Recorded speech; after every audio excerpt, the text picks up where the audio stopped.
All right, everybody. What we have here is Symphoricarpos mollis in the Caprifoliaceae. And its common name is creeping snowberry.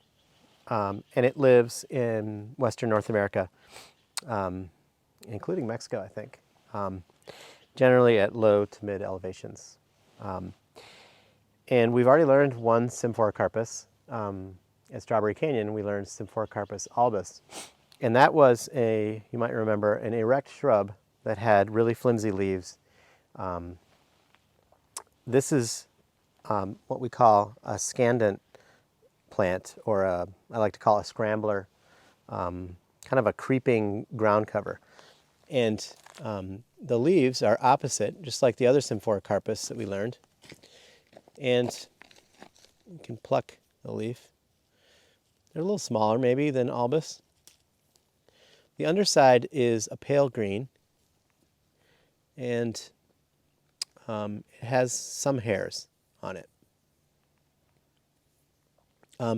Notice that it's a pale green, but it's not white.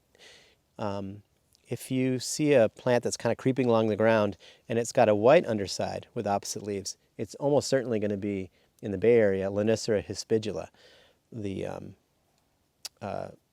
twining honeysuckle that we learned, when it's kind of small and it's kind of looking for a plant to climb on top of. So that can be confusing.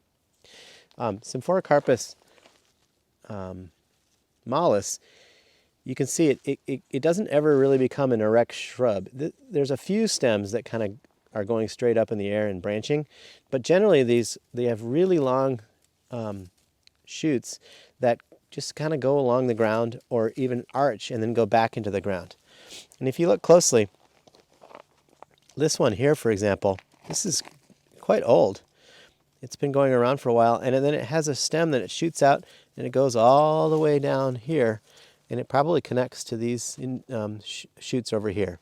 So I don't know how many different individual plants are on this little slope here, but probably fewer than you might think.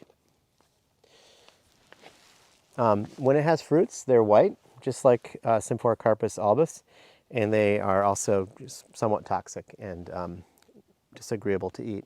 Birds like to eat them. So to sum up, Symphoricarpos mollis is a creeping snowberry. It is not forming an erect shrub. Instead, it just kind of scrambles along the ground with long stems that arch and then go back down to the ground, with opposite leaves that are green on the top and pale green on the bottom, not white. That's it, Symphoricarpos mollis.